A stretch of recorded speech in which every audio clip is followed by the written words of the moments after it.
Here is a very tall building, full of important people. They go about all day with impatient expressions and tension in their shoulder blades. Their shiny shoes reflect frowns on their faces, the lines on their forehead like crisscross shoelaces. "Pardon me," they say, as they push past each other in the in-house cafe. In the lobby of the building is a secret elevator. It appears sometimes disguised as the regular elevator. Here is Nathan, and here is Kate. They stand side by side and mutter and wait until... there's the tone. She hangs up her phone. "I'll talk to you later." Then, oops, they get into the wrong elevator. "Hi, hello," as they press their buttons. He sips his latte, the doors pull shut, and then everything stops. And the elevator drops. They're plunged into darkness, together alone, lit only by light from Kate's mobile phone. Faster and faster they make their descent, down through the lobby, the storage basement, and then to the car park. Nathan catches a glimpse of his Lexus, and then, with a hit, right in his solar plexus, they burst through the concrete foundation. This is indeed an extreme aberration. They break the emergency glass with great force. They shout and they scream till their voices are hoarse, but all to no end. And yet how can it be? They just keep on going through dirt and debris. Their phones have no signal, they're all out of tries. They look at each other with tears in their eyes. And the secret elevator is happy to have guests. It lights up the buttons and plays the bell tone. Its fluorescent tube lighting hums with mirth. It's taking them down to the depths of the earth.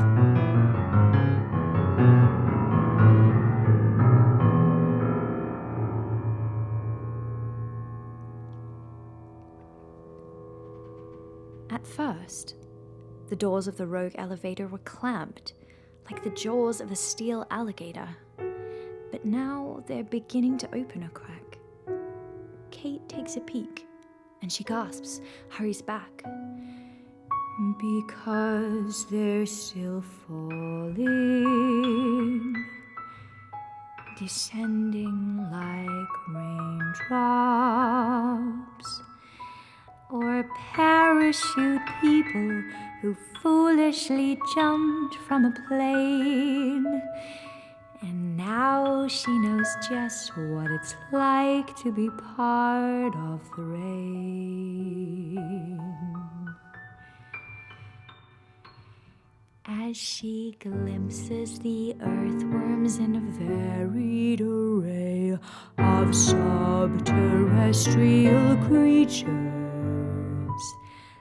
the leeches, the beetles and sow-bugs, crustaceans, a myriapod, entwined in the roots of the trees, in the soil and the sod, all moving about in their own little houses, with beetly children and beetly spouses, a sight heretofore unobserved. And Kate is unnerved.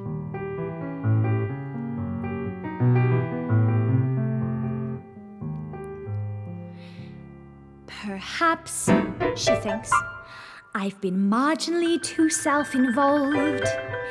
It never occurred to me that another society was just underneath. And perhaps, she thinks, if I ever get out of this lift, I will find me a wife and I'll bite into life with a new set of teeth. But before she can think any more, Nathan, still curled on the floor, suddenly cries, and they both realize they've stopped, and the doors open wide.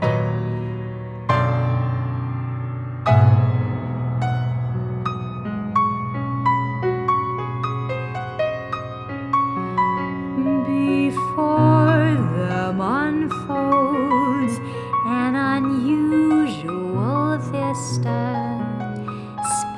sparkling like jewels, little pools of liquid like gems that Kate's sister had set in her custom-made diamond-bedecked wedding ring.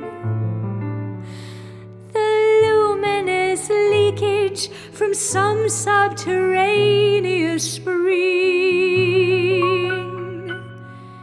are dotted as far as the glow from the lift enlightens the tunnels that branch like fallopian tubes, like a lustrous gift.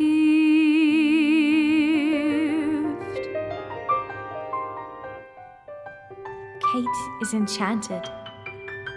It's like she's unable to blink, unwilling to think about anything more than those radiant phosphorus lakes. Each step that she takes draws her closer, a moth to a flame, a north pole to south, a hand to a mouth, till at last, ankle deep, she feels something creep to the surface and burst like a star into dust.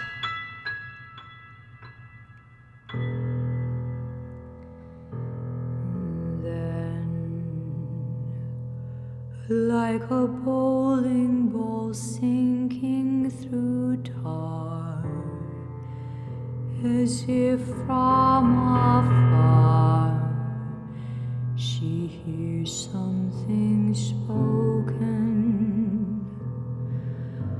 her reverie broken. She turns to see Nathan at last on his feet, his shirt stained with latte and tears and snot, still clutching his phone and his takeaway cup, and pointing with glistening eyes at the lights on the lift, reading just going up. Here's a predicament. On the one hand, mysterious tunnels, unfolding rivers of unmindfulness that lead to the sparkling unknown. On the other hand, Nathan, the office, a tiny apartment, her phone. Quickly! Calls Nathan. I don't think I'm coming. You'll die down here, Kate. The lift cannot wait. Already it's straining away from the floor, only held back by his hand firmly wedged in the door.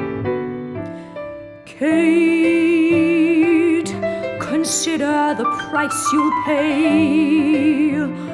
Down here alone in the dark on the dirt like a worm, like one of those things that clings to the bottom of shoes. Now why would you choose that?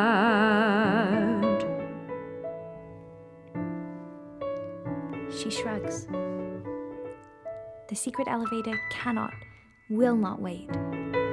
With a last look at Kate, Nathan removes his hand and ascends to the land of important and relevant people, and Kate simply stands, like Lethe surveying her river,